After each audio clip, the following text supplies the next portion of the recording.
Assalamualaikum warahmatullahi wabarakatuh. Perkenalkan, nama saya Nadila Monika, kelas 12 MIA 3. Saya akan menjelaskan tentang stabilitas politik dan rehabilitasi ekonomi.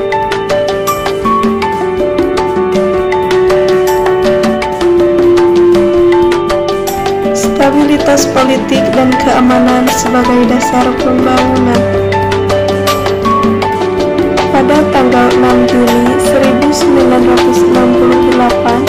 membentuk Kabinet Pembangunan I yang dilaksanakan oleh pemerintah Orde Baru dalam melaksanakan pembangunan nasional. Kabinet Pembangunan I disebut Pancasila dengan isinya, yaitu 1. Menciptakan stabilitas politik dan ekonomi sebagai syarat mutlak berhasilnya pelaksanaan rencana pembangunan 5 tahun Revalita dan Pemilu. 2. Menyusun dan merencanakan Revalita.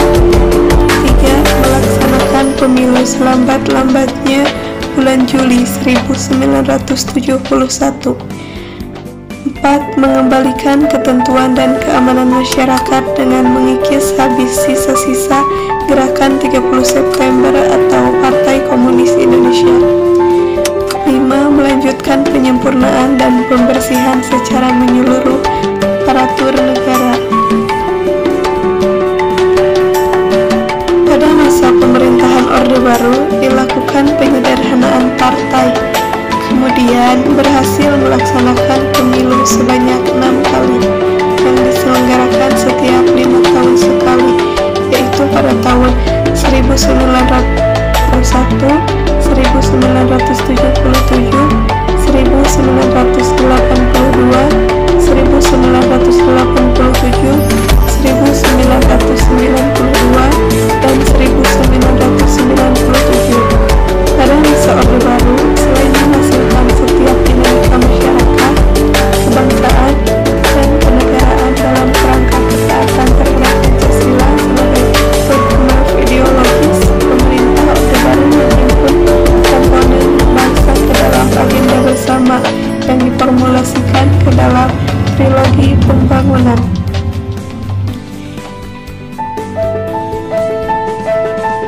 Isi trilogi pembangunan yaitu yang pertama, stabilitas yang sehat dan dinamis. Kedua, pertumbuhan ekonomi yang cukup tinggi. Ketiga, pemerataan pembangunan dan hasil-hasilnya menuju kepada terciptanya keadilan sosial bagi seluruh rakyat Indonesia.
bangunan.